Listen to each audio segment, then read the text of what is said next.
Hello, New Zealand. Welcome to Sweet Chain Live. My name's Matt Drake. This is episode 59. Woo! Indeed. And excuse where I am. I'm in my spare room right now. You recall a couple of weeks back we talked about we were moving to a new studio and warehouse facility. Well, that's in the process, and so we're just having to make do with what we have. So, but good evening, Brady Cush.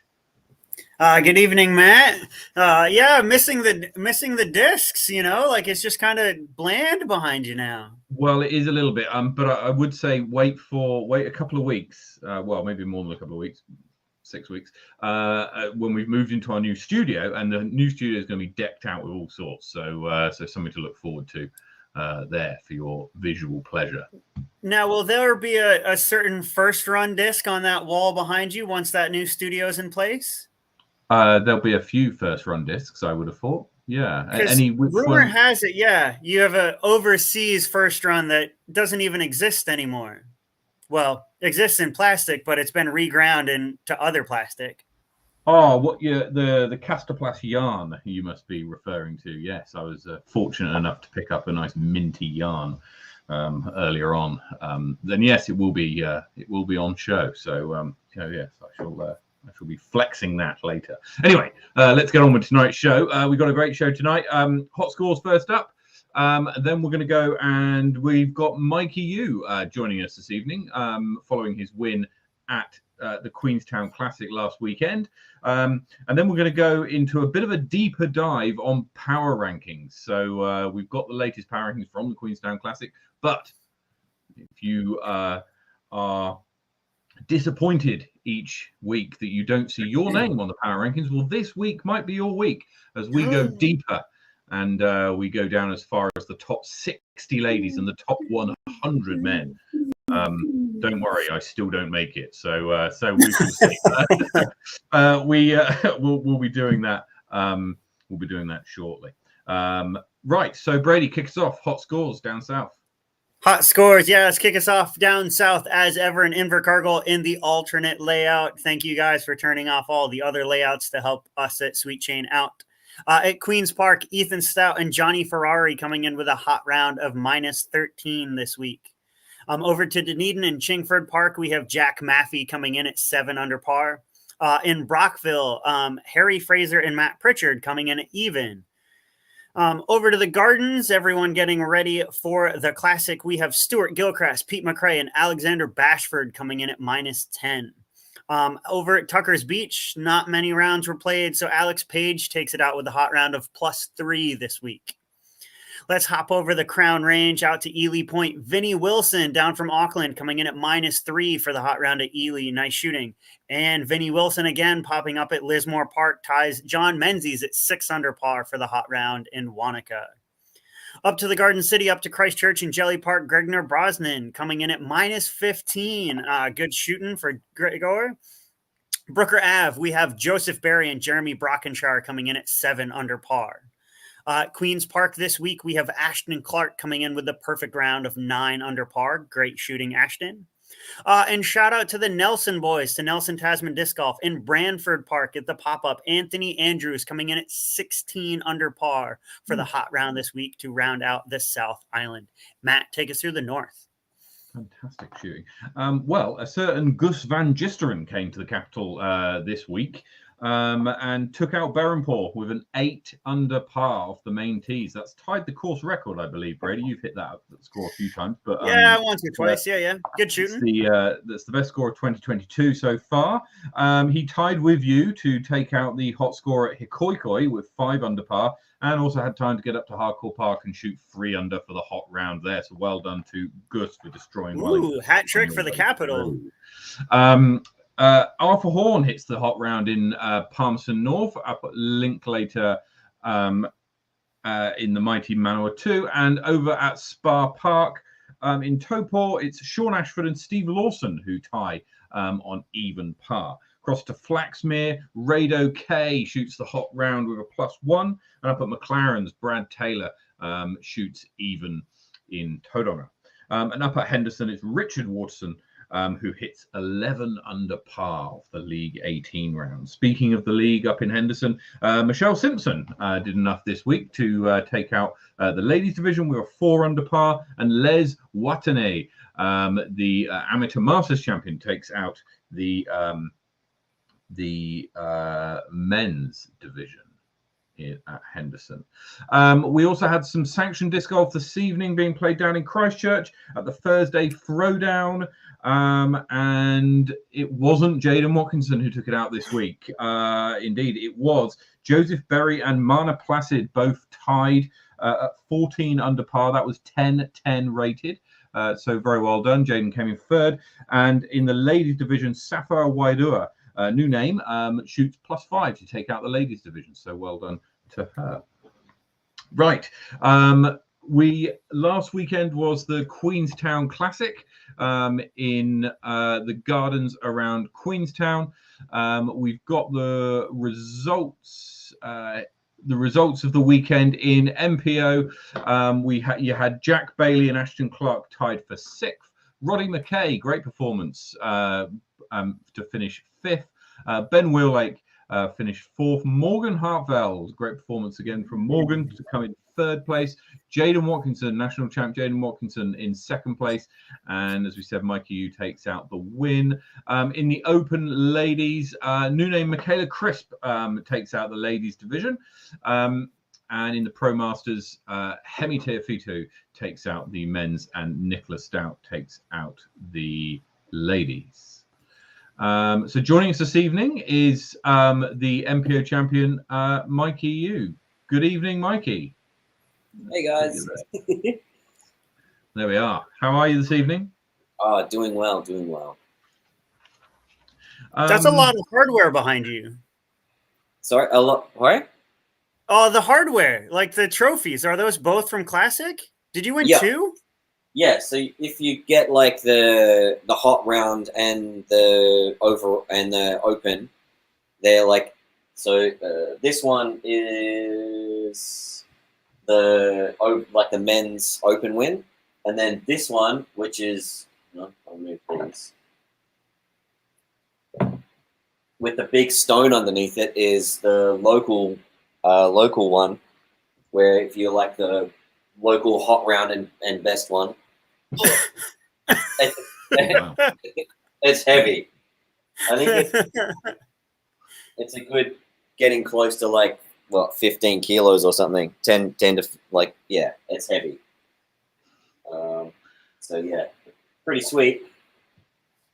Yeah, I mean, I was going to say the result from this weekend. I mean, you mentioned you've got the hot round trophy there. You shot 3 of the 4 hottest rounds. The other one was tied in 3rd with you, and so it seemed like you were kind of cruising by the sort of 3rd round, middle of the 3rd round. At what point did over the weekend did you kind of think, I've got this, this is wrapped up? The 3rd round for sure pretty much solidified it, and I knew it was definitely done by that stage. When I finished the 1st round, or partway through the 1st round, I looked and saw Ben on a different card, and I was like, "Oh, how's it going?" And he's like, "Oh, yeah," and I was like, "Yeah, I kind of felt the same." I feel that we were really pushing to do well. Or I didn't feel that I was pushing to do well, and then it turns out we came in with equal firsts for the score on the 1st round, and I was like, "Oh, okay. I guess everybody else didn't do better then."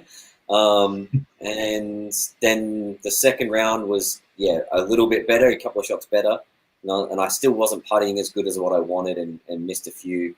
And then the 3rd round the next day, I was like, I'll do better again, but ended up with the same at 14 down, and was like, oh well, I guess that's enough, because I had a few more shots to spare.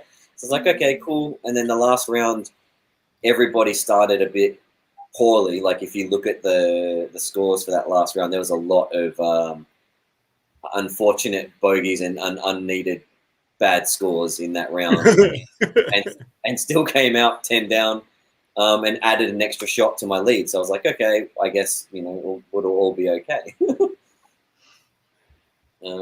So I was checking during the fourth round as well, just to be sure where it was at sort of the halfway point, and I thought, I've probably lost a few strokes, considering how badly things were going, and I realized that I'd gained a stroke and went, okay, well then I guess I'll definitely chill out.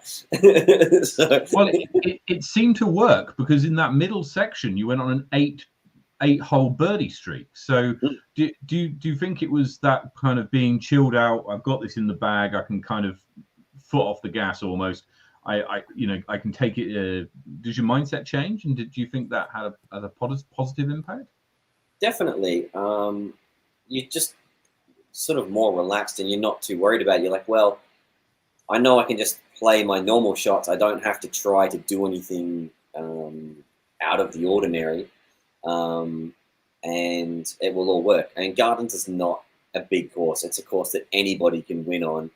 You just need to be consistent in the lines that are there. It's not a distance course where a huge amount of distance is going to have an advantage.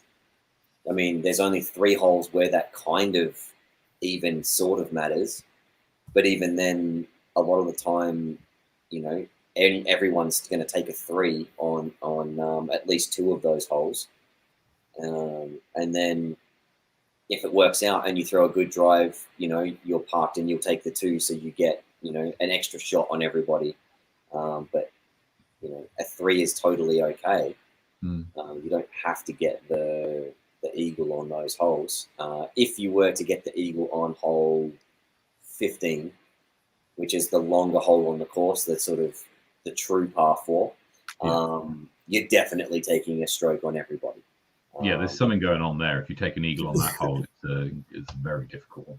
It is doable, though. I've seen people get up there. I mean, I've hit the basket for the 2 myself, but it's not stayed. And I've seen, Ben get up there and get kind of close. I know Roberts can definitely throw a drive far enough.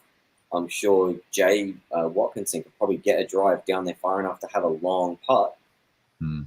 But, you've got to put it in. And still, as far as I know, no one's done it yet. All my attempts have been from outside, sort of, in that edge of circle 3. They've been long putts or throwing. It's, you still try every round. I still try and do it.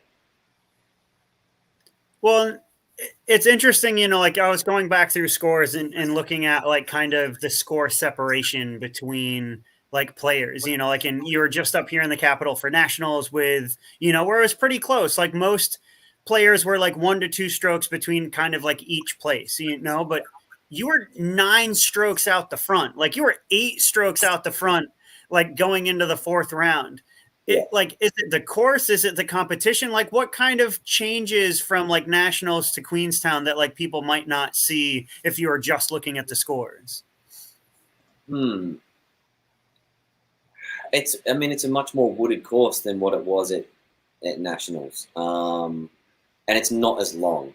So if you've got a good short and touch game, you don't have to putt too much. So even though I didn't feel my putting was very good, as long as I was parked, it didn't matter.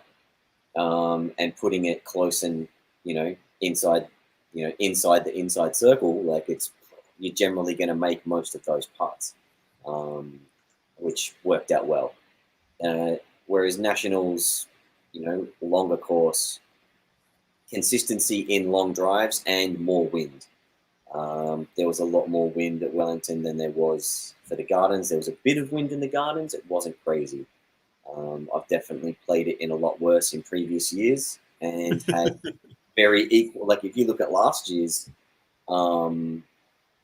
scores, you'll probably see that the same thing happened essentially. I think I won by 11 or 12 shots overall. It was essentially the same kind of situation, but there was more rain, there was more wind, and the weather conditions were a bit more variable. but obviously there was some people that weren't playing this event that were playing the last one, and then there were people playing this one that weren't playing last time. So I don't know. To me, it didn't make any difference. I feel like that was still fairly normal play for the Gardens for me, except for a lot of the bogeys in the last round, which were just foolish. And what was it like coming down the stretch? Like Jay put on quite a performance up here, like for nationals and like the putting display and just kind of his general play overall. Like, yeah, he kind of made that kind of late charge, like you talked about. You and Ben were out the front after the first couple rounds, but at the end of the day, like you, Morgan, Hemi, like the Queenstown crew and like the good Queenstown crew, like rose to the top. Yeah. Did you ever felt like there was a charge coming? Like, did you ever were you nervous at all playing your home course and being a defending champ with the national champion, like coming at your heels, as it were? Well, I mean, we were on the same. He was unlucky to not be on the same card in the second round. So Jin, who was one of the our other local guys, who filmed his own round as well at the same time. So you'll find that on his YouTube channel if you look up Jin. Right.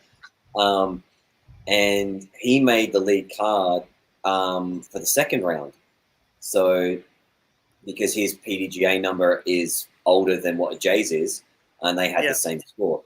So Jay didn't quite get in there, and it was cool for Jin to make the lead card. I was pretty stoked for him for that. And then on the third round is when Jay was on the same card as myself with Morgan as well, I think. And when we all stayed in the same card and until the end for the rest of the day, I wondered if he was going to, start just making crazy putts from far, far away, or if it was going to come together like that.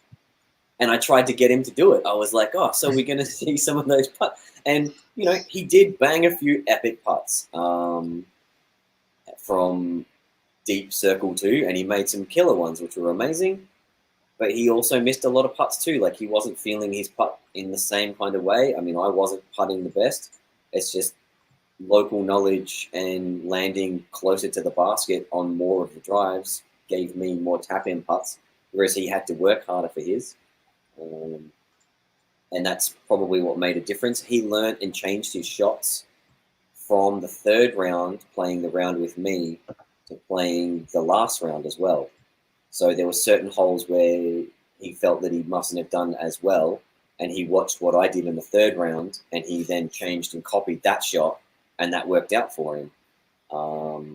Like on hole 7, which was like an extended tee pad, and you had to play either like a mid-range hard and flat with a soft finish, or you could play like a Firebird and just sort of chop forehand it and then have it flex back and make sure you made it around the mandatories. And that's what I was doing. And he saw me do that and park it. And so he was like, oh, I guess that's what I should be doing. And then that's what he did in the last round and parked it. It was like right there under the basket, which just shows that he's paying attention and he looks at how it's meant to be done and then go, oh, okay, I need to do this, and then executes it, which is awesome. And it shows how much of a great player he's going to be. Like, he's already good and he's only going to get better. Mm-hmm. And the Hemi's made the comment there that the home course helps. If you have a look at the results, other than Jay, the top 6, I think, finishers were all Queenstown based. And many more people who performed well this weekend came from Queenstown. Hemi's also got a question. Did you feel your injury was hampering you a bit? My back's been bad for a long time, but it's come good, and that's thanks to a guy named Luke James who helped me out and was doing acupuncture for me, which was amazing, and cupping and a whole lot of that sort of Chinese medicine, which works really, really well. So he's got to practice in Queenstown under fantail fingers, and he does amazing work. massage and stuff as well. But more so my knee was the worst part. It just gets quite angry, especially in the second round. And it makes it a little bit annoying. I'm still working my way through it and looking to, maybe get more surgery or something in the future to try and resolve my knee issues, because I'm not sure what else I can really do. It's just it progressively gets worse and it's unideal. I guess that's going to be symptomatic of the fact you're playing 42 holes of disc golf in one day for 2 days in a row. No, I don't think that's the case. It's because I've had multiple ACL replacements and other surgeries on that knee, and being my right knee, if I'm throwing like a righty backhand, when you plant your foot and just twist and rotate on it, that's what it hates. So I'm trying to work out ways to place my foot so that I can still play backhand shots, but not put as much stress in that twisting, rotating movement. Well, you might have to lean on your forehand as well. Luckily, that's I can do that. I have that option. So if you went back and were to give your 21-year-old self advice to take care of your body better, at this stage, what advice would you give younger Mikey? Well, I guess the problem with that is I may not have ended up playing disc golf. So if I was to say, listen to your mum when she says, look before you jump over something, and right, and then I wouldn't gap a 50-foot wind lip in the snow and land on a big rock, which has caused all of my problems. But then if I didn't do that, I wouldn't have started playing disc golf at all, because after having knee surgery, one of the later times, I wanted to go out and, be able to do something in the sunshine that was low impact. And disc golf was what I, was available to me living in Queenstown. And I just started working at Small Planet. So I was like, there's all these discs here. Surely it's the right thing to go and try. And realized that I was decent at it and went for it. So, sure, looking before you leap is good, as long as it doesn't stop you from finding a sport that you're going to enjoy. And now I just saw, speaking of Small Planet, they just got a small restock of Latitude and Innova. I know that you work there. I know that you have heaps of disc knowledge and that kind of stuff. Are there any discs currently that still excite you, that when you see them, you're like, man, this is pretty, or I can't wait to throw this disc?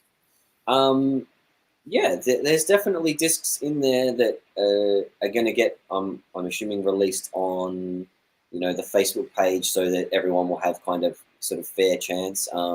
Looking at cool new Halo discs is always awesome. Seeing what Innova are doing, obviously, with the redoing / re-releasing the Discmania molds. There's a few of those, which a lot of people will be like. So if you can't get yourself one of the new FDs or something like that, the original version, which a lot of people love and still want to throw, is going to be available, just under a different name. So I'm always keen to try new discs and throw new stuff, and looking at them all. I mean, new, even other companies, like new cloud breakers and new Discraft stuff is always cool to go and look at. And, if I get the opportunity to test them or throw them, it's always nice to know what they're like comparatively to what I'm throwing, especially being someone who works in there and sells discs. You need to know what things are going to fly like, because otherwise you'll give people, the incorrect advice. So I'm still stoked for cool discs, for sure. So for you, next is Paradise.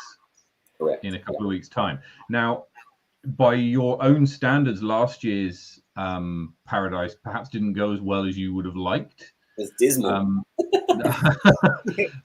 So what do you think is going to be do you have to do differently this year, and what can you take from the success that you've had here into Paradise to give yourself a better result this year?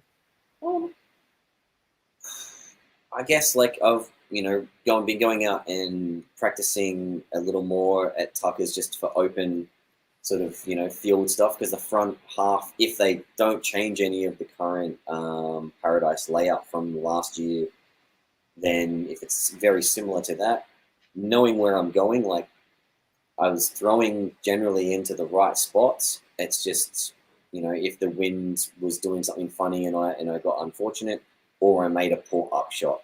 I also wasn't putting as good as what I wanted, which was very annoying. So resolving my putting problem is probably the biggest key, and that feels like it's coming together now.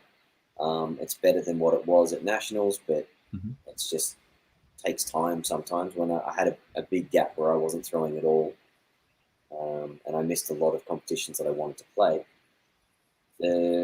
What else?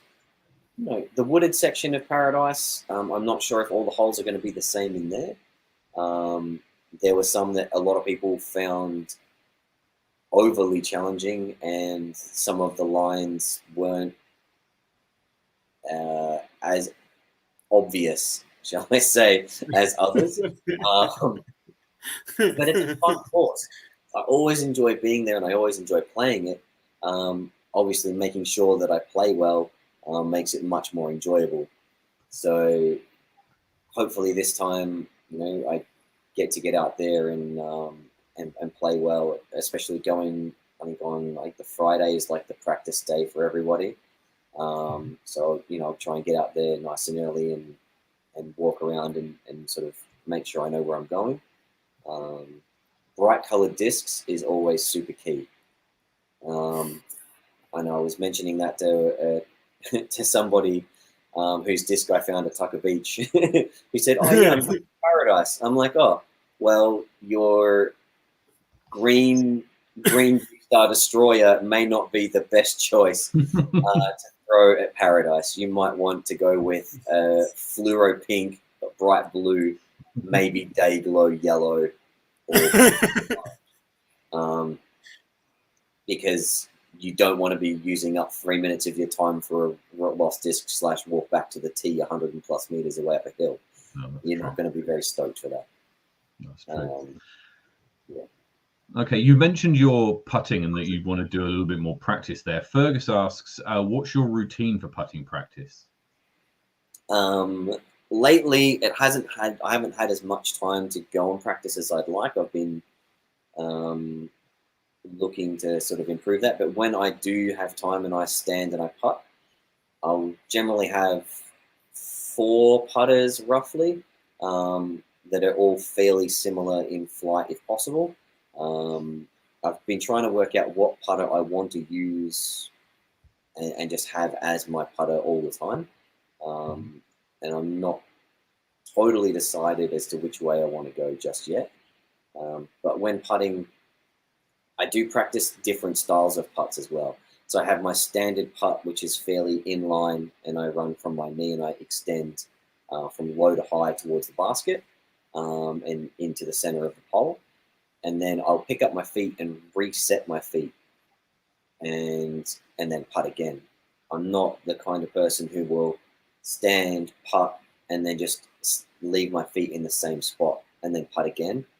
Especially if you miss, that doesn't help you because your first putt is the most important putt.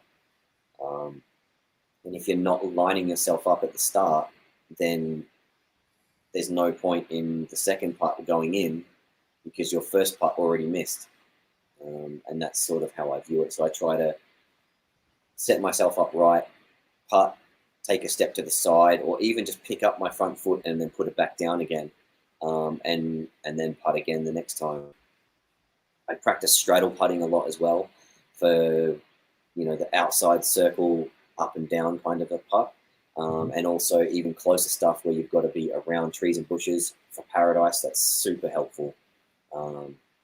It's often that you're jammed behind something that you want to get your putt in. There's lots of trees there, especially in that wooded section.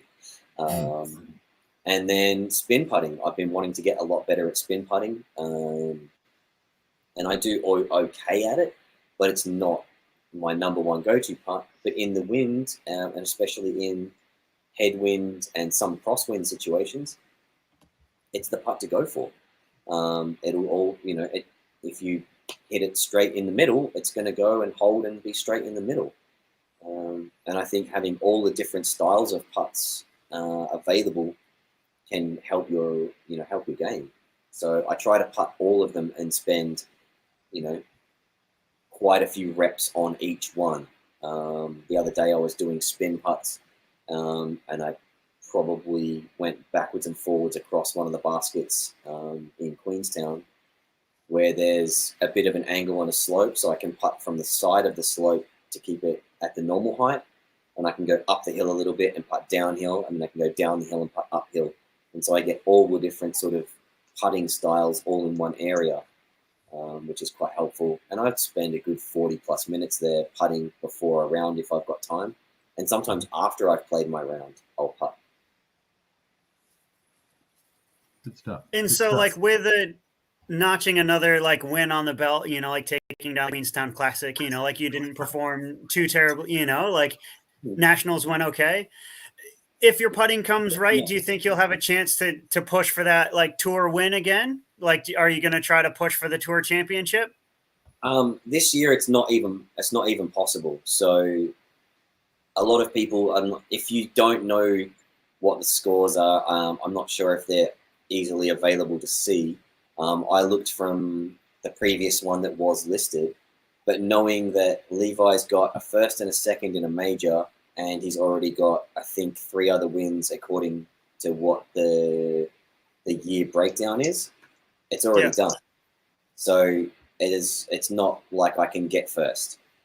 I'm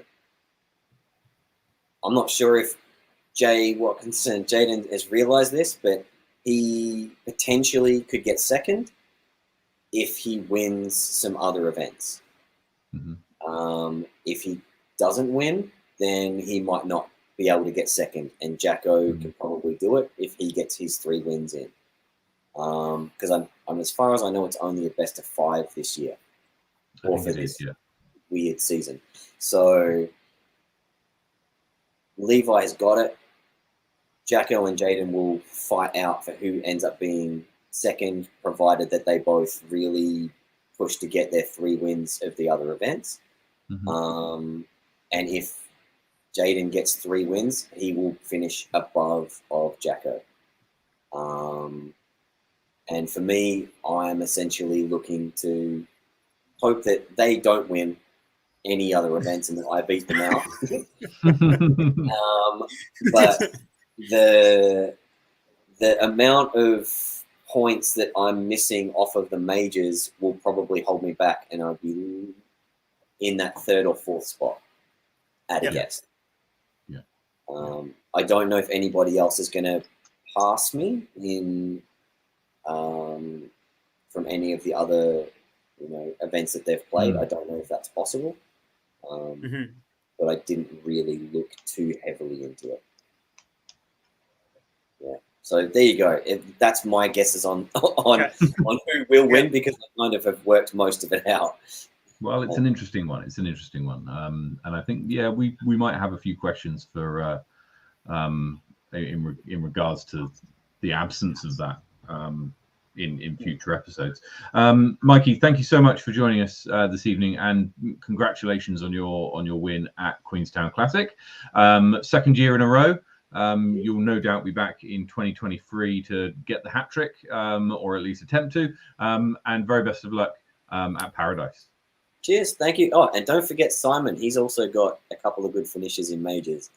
If he wins a few, then he can sneak up there. You can't count him out either. No. Cheers, guys. Okay. Thank you very much. Yeah, good to see you, Mikey. Cheers. Right. Yeah. Let's go that way around. There we are. Lovely. Look, great performance by Mikey. It's you look at the leaderboard and it's crammed with Queenstownites, the Queenstownish.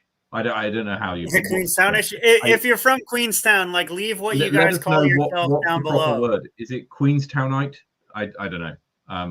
I think it's Queenstonian. I would think Queenstonian. Okay, no, that makes sense. I can go with Queenstonian. Yeah, that sounds less ridiculous.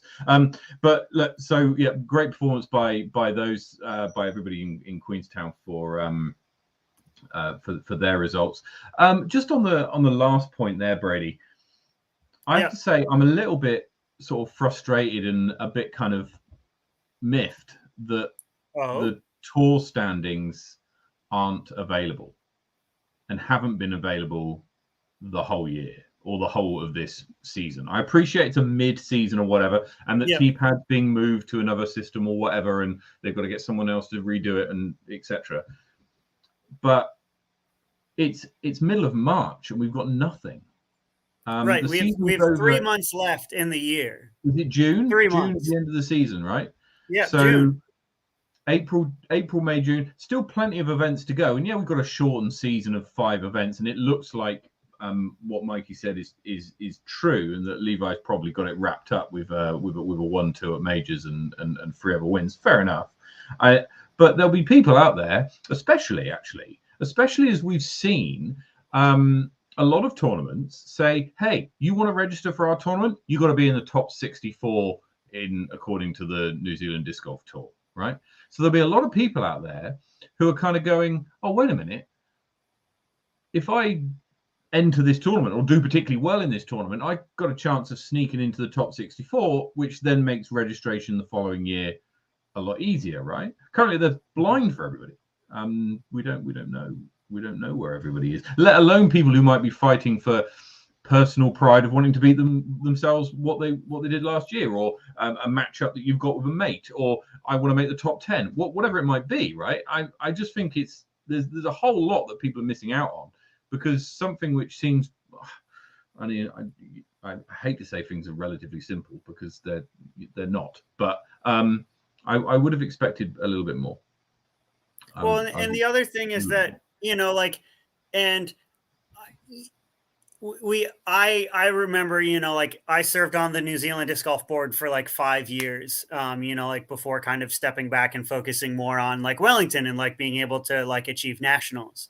But like they're all volunteers. They're doing what they can, but it seems like every new board that comes in over the past couple of years is like making a new website and like doing more things with the tour. And it's like, there used to be tour criteria and then it disappeared and now it's come back. And then, like, right, all these points are changing, and it used to be, like Mario ran T-Pad, but now Mario's not running T-Pad anymore. And they're trying to incorporate that into like the new website. Like, and that's kind of where like all the points like disappeared into the ether for.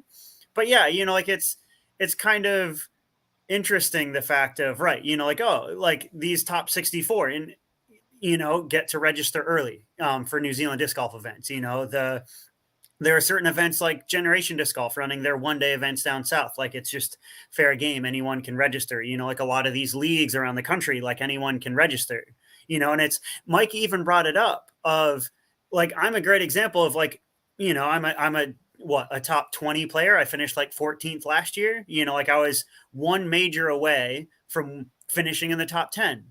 I literally only played in 1 major this year, having run nationals, and I didn't make North Island champs because it got bumped like too close to nationals. I don't even know if I'm going to make the top 20 this year, just because of like how the points come down. And the idea too of like Taupo is already sold out. Like I won't be able to make that. So, like here's another tournament that, I could potentially play well at that's going by the wayside. And so it is kind of nice that it's like, one, the sport is growing, and I love to see that, like, and we're kind of seeing those growing pains that the States are, like back where they were a couple of years ago when you had like the Disc Golf Pro Tour and like the Disc Golf National Tour. And we're starting to kind of get this like teething issues of registrations and tiered registrations and like getting people in and tournaments selling out like way in advance. But then there's still like for nationals, I had people literally the night before try to register for the next morning. And I'm like, registration closed a week ago. Like, I'm sorry. Yeah, like, and so it's mental to see it grow, and the idea of Right. You know, like that there are points and there's pride and like that kind of stuff. And, you know, like I hope that New Zealand Disc Golf can sort it out soon. I know that Roberts, you know, like the tour director this year has done incredible work when it comes to like getting out the new tour criteria and like, you know, starting to hold people accountable, myself included, for nationals. But also, you know, like trying to get the points out, you know, like I think, was there an email that went out like the week before nationals that kind of had like a Excel sheet or like a spreadsheet that had points? Did you see that? Or am I imagining that? I didn't see that. Sorry if I've either overlooked it or it didn't come out. I can see Mikey nodding his head in the green room, and so that seems that there was something there. So I shall scour back through my emails to see what it was. But I mean, I think, yeah, I don't know. I didn't mean this to turn into a bag on the board kind of session. That's not the point of today.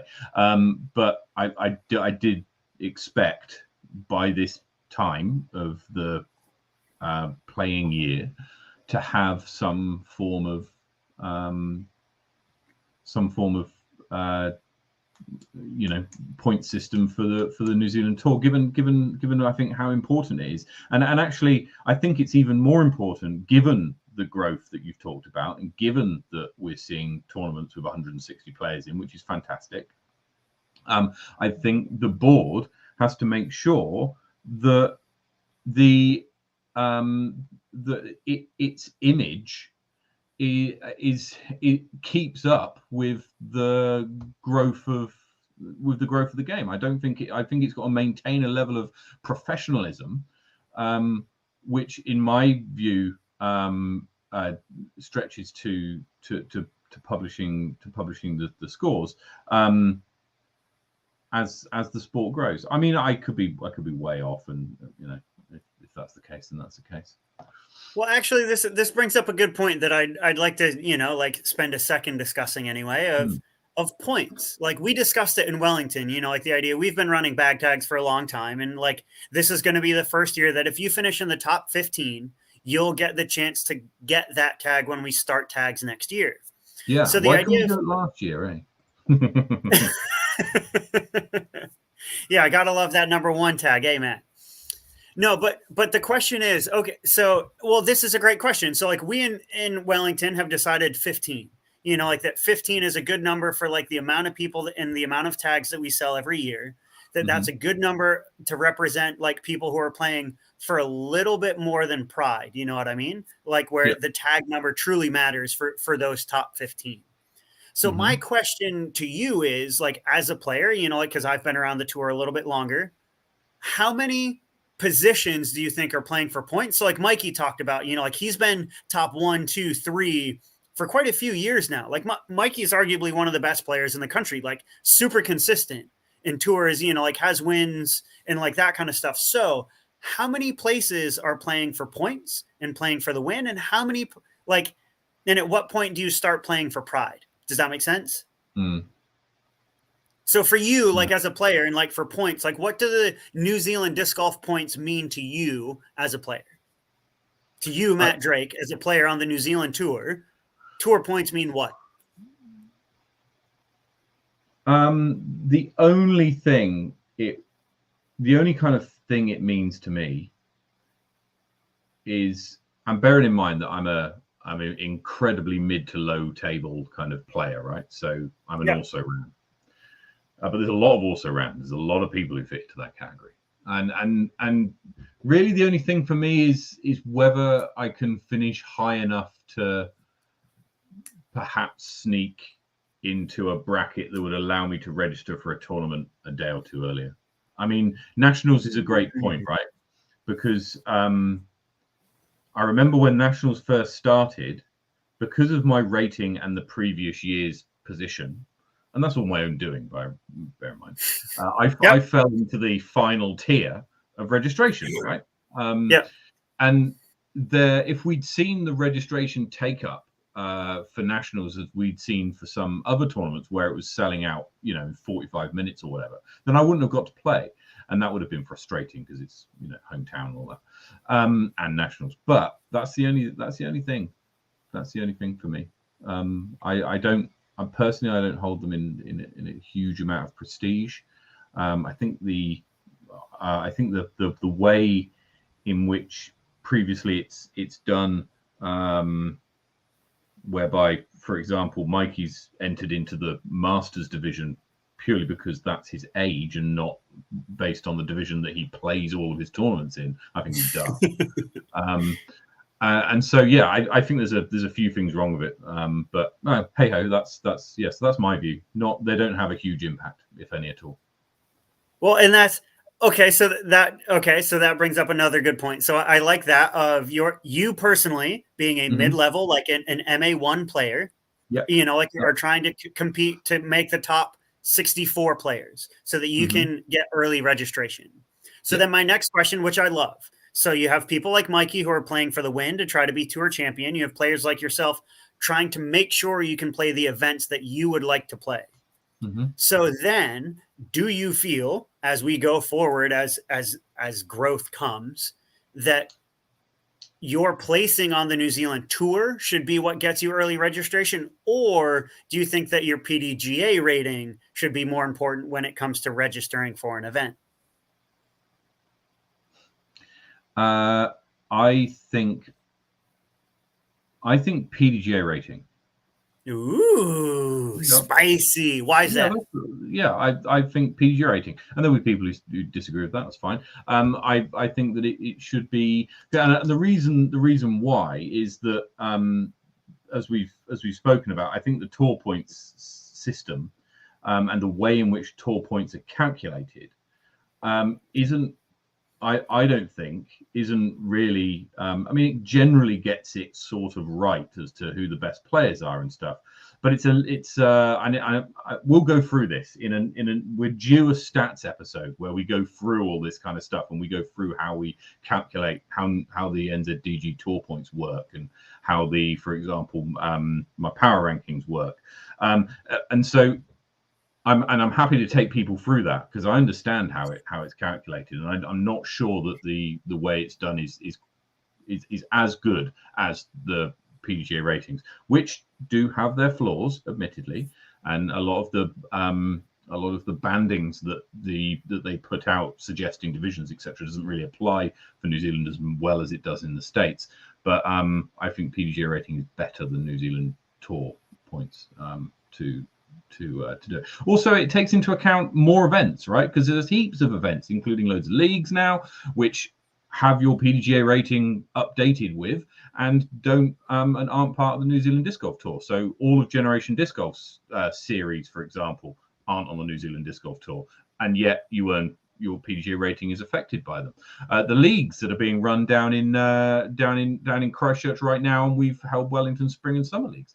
All of those affect people's PDGA ratings, and yet aren't on the New Zealand Tour. So I think that there's and when you have more data on a subject, you get a regression to the mean. You get a more accurate representation of what's going on. So I think PDGA rating. Yeah. So I know that power rankings are about to come up, so we'll go over that in a second. But yeah, for any of you those who are still with us and that kind of stuff, weigh in below. Cast your vote. Put a comment below. Do you think it should be New Zealand Tour points that get you early registration, or do you think it should be your PDGA rating? Leave that comment below, and we'll do a little tally to see, what our viewers are on, like one side or the other. But yeah, speaking of power rankings, you have new stuff. Has the data analytics team gone in and crunched the numbers from the Classic? Yes, they have. But I will just take one mulligan for myself, which is that the NZDG did come out on the 26th of February. Ryan has linked to the article in the comments, and in it links to a Google Doc which has got the rankings in there and shows Levi out front and probably uncatchable. And it is. I guess this is what it is. It's up to date up to Makaripi, so doesn't include Nationals or Queenstown Classic. Can you share that screen with everyone, Matt? I can. Yeah. One moment. 1 moment, caller. So what you're looking at is this, and so this is the Google Doc that NZDG have shared, and so I'm. Do you have a Zoom feature for just the names, maybe? Sorry, can I zoom in? Oh, it's just probably going to be hard to see for some of our viewers. That's all. Oh, okay. Sorry. Let me go to there. So here are the scores that go across here, and Tucker Beach Rush was included in last year's competition, so that one doesn't get included. And the Christchurch Fling is the first tournament on the tour of this year, I believe. Yeah. And then Twizel, Delta Blues, etc. And so we can see Levi. He's not having come second at nationals. Sorry, there'll be a result there for him, and he'll have, I don't know, 59 points or whatever from national finishing second. So that'll take him to an uncatchable lead, because he'll have the 59 there, the 60 there, the 50 there, the 50 there, and the 48.5 from the Fling, which I don't think it's going to be possible for anybody to overtake him. But you can see here this is the ranking. So Ryan Cambridge, Mikey Yu, etc. So a lot of if we look down to see Simon Feasy, he's missed out on a whole load of early year ones, largely due to the COVID locking Auckland down over that time, but has come back with two strong results. North Island champs and Makaripi, and also he has nationals third place to add on to that. And if we go down a bit further, I'm sure there's Jay Watkinson there. He'll have 60 points for nationals, and then second place for Queenstown Classic, so he'll have a couple more to add on.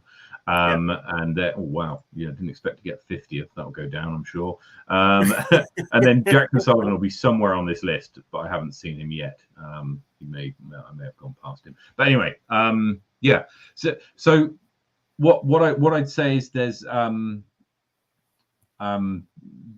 I think it's great that they've shared it. It's not a live document, that's a shame, and it's not one that's been updated like the next day. That's a shame. Anyway, that's there. And thank you, Mikey, for linking to the document there, and you'll find it on Ryan's link as well.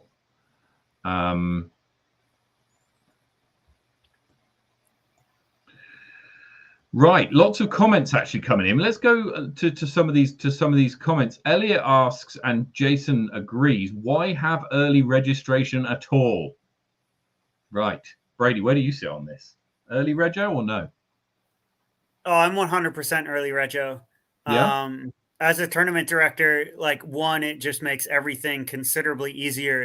Like the idea that nationals this year, I had, by using Disc Golf Scene, by having pre-registration, by having early registration, it meant I could do and plan and budget all of the things that I needed to do, so that it meant I could run an A tier. I wasn't sure that we were going to make it, but me and the planning committee, the guys that I brought in on board this year, we crunched the numbers and we got there, and I was really happy for that. So I definitely agree that it needs to be done.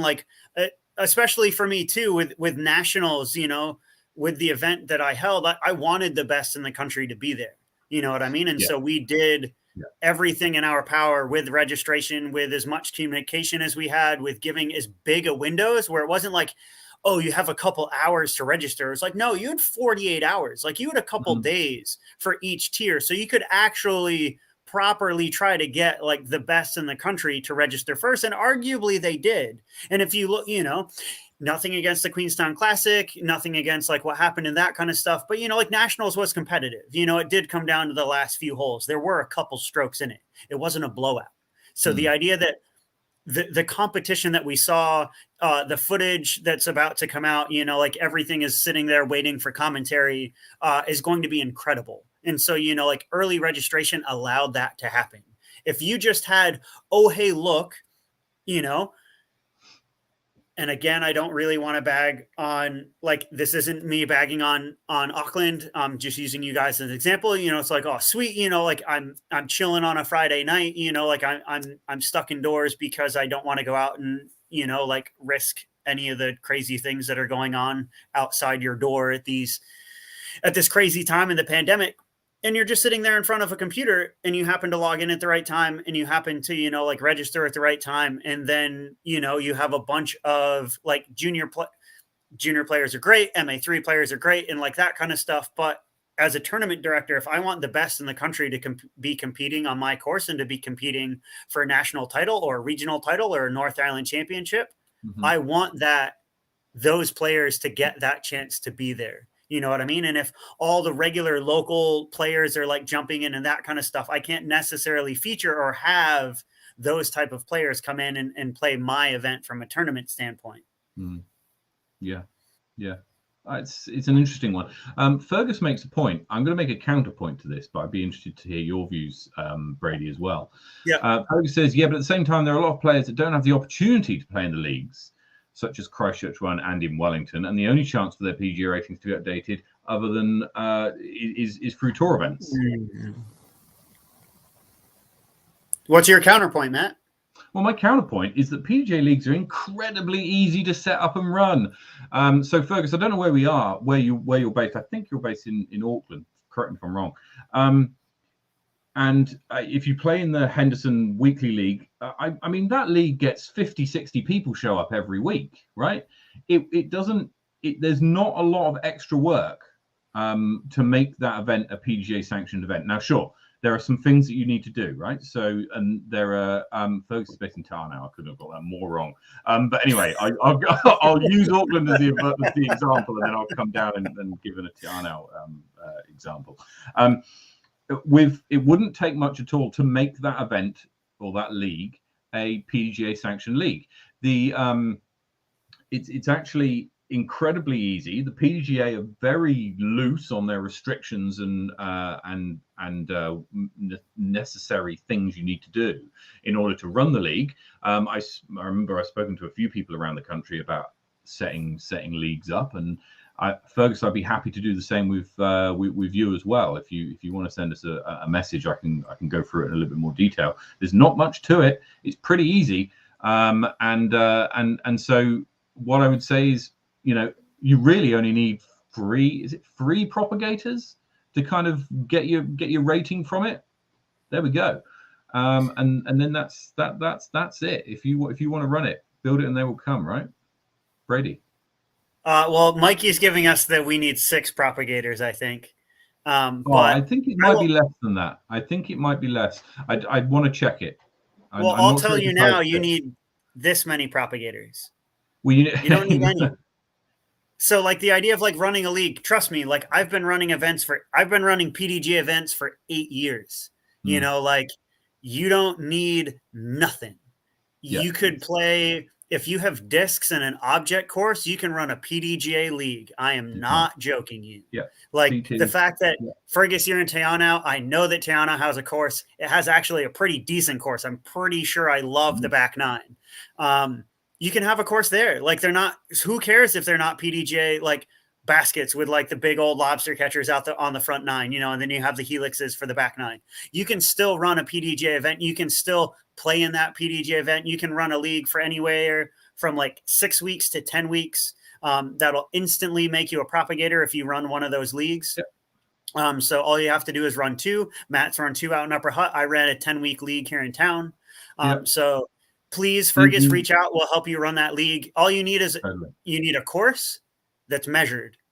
You can even do that on UDisc. UDisc is accurate enough now, if you take your time, to set up a course, measure it out, put it up on the PDGA website of like, this is a course, this is measured, and then that will start to give you ratings. Yeah. And so the idea of it takes a little work on up front. Heck, I can even help you with that from here in Wellington. So yeah, if you're anywhere in the country, whether it's Fergus, you're down in Te Anau, or you're in Queenstown or Hastings or whatever, if you guys need help with the PDGA, reach out to me or Matt or Sweet Chain, and yeah, you know, like we'll hook you up and get you some PDGA rating rounds. The cost is incredibly small. It costs 25. All these numbers are in US dollars, right? So it costs $25 US to sanction the league, and then it costs a further 50 US cents per player per league night, right? So if I play 6 out of the 10 weeks, then that's $3. It costs for each for everybody, right? So if there's me and Brady playing in this league, I play for 6 weeks, Brady plays for 8 weeks, then there's a total cost there of $7, right? So that gets added and charged at the end. Outside of that, you can do whatever you like. You can give away cash. You can not give away cash. You can have ace races. You can do it however you like. You can. The ones I've run in Wellington have been 18 holes. You've won a 20-hole one. I think you might need to go to 18 for it to be kind of. I think that might be the minimum, but I don't want to be quoted on that. It's really, really easy, and I think there's probably enough players in town now. Certainly, if you've got a course of that quality down there, then it would suggest that you do. And I know you get longer evenings, especially this time of year. But even on a Sunday morning, whatever. I've built it, and they will come. And Fergus, if you want some help with this, then I'm more than happy to help out how we can. Right. I want to bring up this, actually. I think it's a really good point. It's coming from one of our veterans. So Ron Blumenthal, he's behind Small Planet Disports, for those who don't know. And he brings up a great point. So like he talks about an AM tour. So, like we're starting to see like MA1 and MA2 and MA3 come up in tournaments and be that, but we don't quite have an amateur tour yet. And he brings up a good point about, like that we're still in a growth phase here in New Zealand. And so like, we need to find a way to continue to encourage new players to get into the competitive side of the sport and start to play tournaments. And it's one of those that I would argue that, like Matt, what you and I have been doing in Wellington, like what Christchurch is starting to do, what Auckland is starting to do, that I think leagues are really kind of one of the ways forward. When it comes to like that professional side of things and getting players into competition. I think leagues are a great way to introduce people into competition. Not only, and kind of, I know when I'm playing a casual round, we have social rounds here in Wellington every Sunday at 2 out in Berhampore.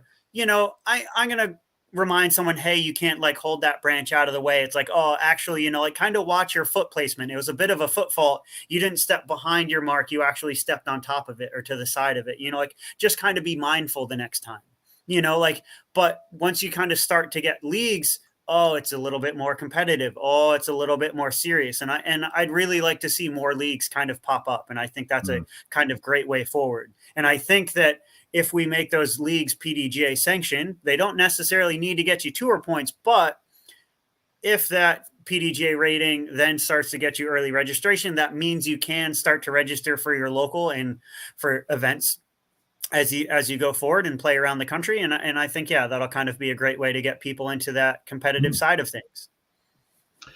Right. Let's move on. Let's go to the power rankings. But before we do, the upcoming events from around the country. So Paradise is next on the 2 weeks time, or sorry, just over a week's time.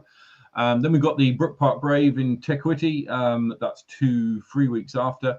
And then Taupo the week after that. The Montana Flat, the finale of that's Generation Disc Golf's finale event. That's on the same weekend as Taupo.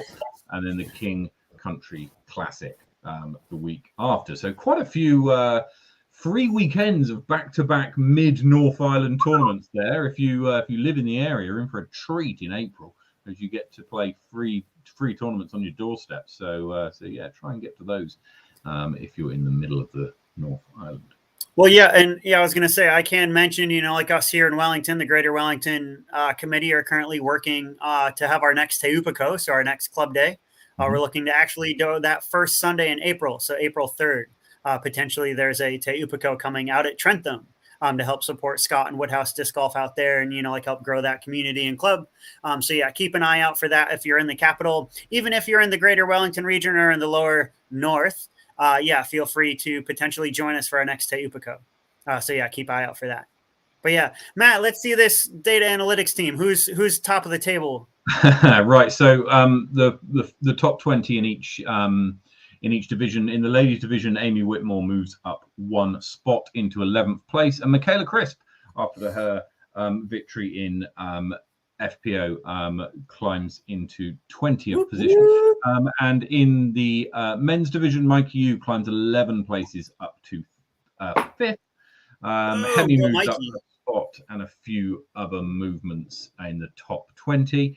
Now looking but at 21 to 40 in each division. These are changes since the Queenstown Classic. So Morgan Hartfeld with the biggest move of this week, up 38 places to 29th, following his third place in Queenstown. And if you can see your name on there, a little bit something I will mention actually, in terms of the standings, is in order to, if you don't see your name on any of the next few pages, there could be a few reasons for that. One, you could be outside of the top 60 or the top 100, top 60 ladies and top 100 men, right? That's one way in which you won't see your name.